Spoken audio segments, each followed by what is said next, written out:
Hi guys, welcome back to The Baseline. Thank you so much for joining me. Hope you guys are having a great day, a great night, or a great life.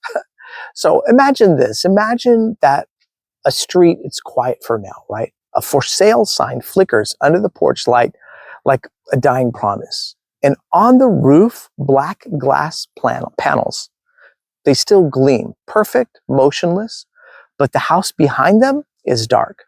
And the family that once bragged about free energy forever is gone. And what they left behind isn't sunshine. It's paperwork, liens, and a silent loan that keeps collecting even when the lights are off. And that great green dream, the one that promised energy freedom, well, it's quietly turned into another mortgage in disguise. Now, 5 years from now, millions and millions of homeowners will open their power bills and realize the grid actually never let them go. Solar wasn't liberation, it was leverage. And the panels on the roof became collateral. And the sunlight above them, well, that became someone else's profit margin. And that's the real story no one told when they said, hey, you know what? Go solar. It pays for itself. Across the United States, more than 5 million households now have residential solar. And according to Energy Sage and Bloomberg, the average installation costs what? Somewhere about $25,000 to $90,000. And that's depending on the financing. And here's the crazy thing about it all. Over 60% of those systems are financed with loans lasting up to 25 years, longer than the actual warranties on the panels themselves. So while people thought they were cutting the cord, they were really just signing on to another one. To the same banks, to the same insurers and hedge fund-backed lenders who already own their mortgages in the very first place. So this isn't about sunlight. It's about debt. It's about debt dressed up as daylight. Now, a leaked industry report from Wood Mackenzie shows default rates on solar loans jumping. I mean, they're jumping like 38% year over year. So what does that mean to us? What's the translation? Well, the clean energy revolution is starting to look a lot like a subprime boom, except it's just painted green. And when companies like Sunrun and Solar City's successors repackage those loan securities for Wall Street, you can almost hear the ghosts of 2008 whispering. And I mean, we've seen this movie before. Remember the pitch? You'll never pay an electric bill again. And in reality, most homeowners still pay a connection fee to remain on the grid. So it's like they're selling power back at wholesale while buying it in retail.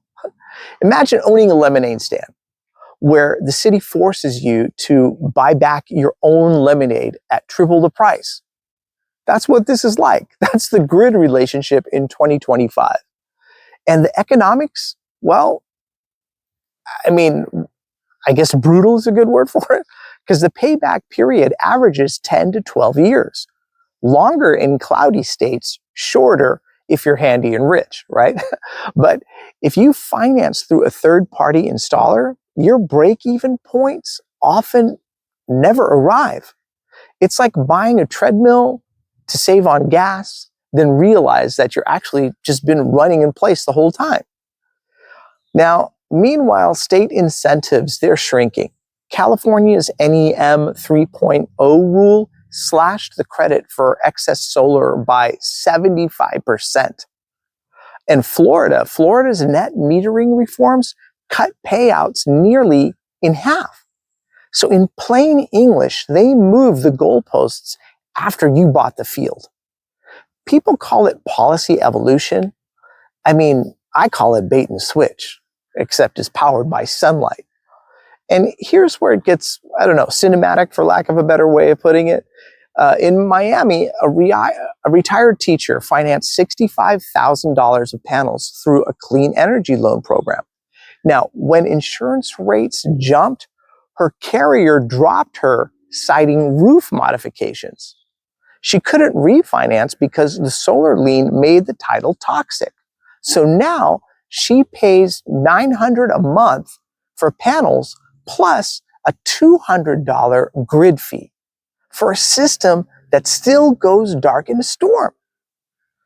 Now, that's not renewable energy. It's renewable debt.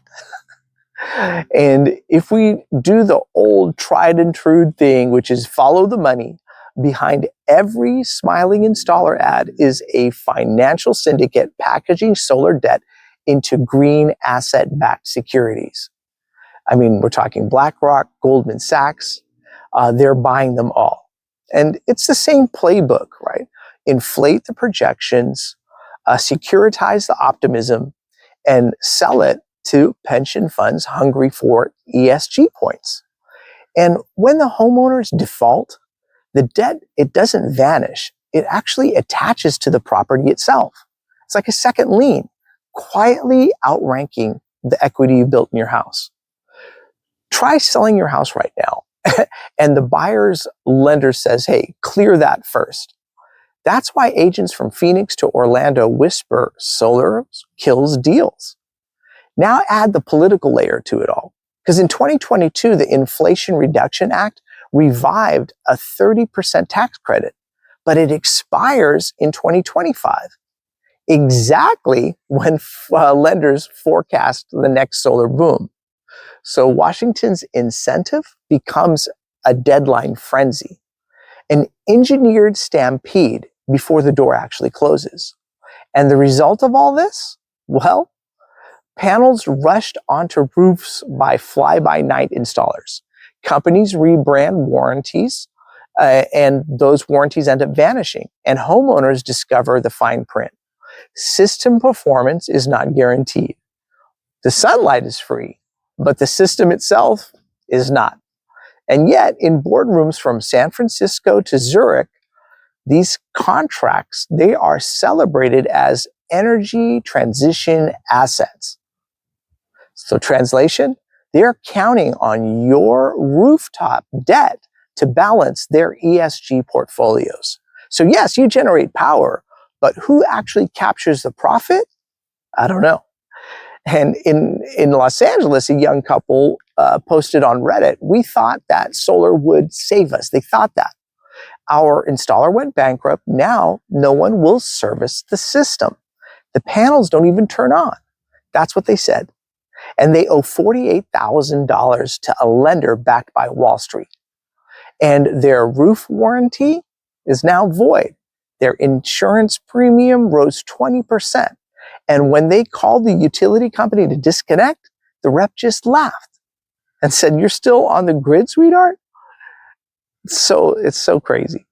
And that's the punchline of the American housing story. So what do you guys think? Do I have this all right? Do I have it all wrong? Let me know in the comment section below. And I look forward to reading everything you guys have to say. All right. Thank you so much for joining me here on The Baseline, and we'll catch you the next round. All right. Cheers, everybody.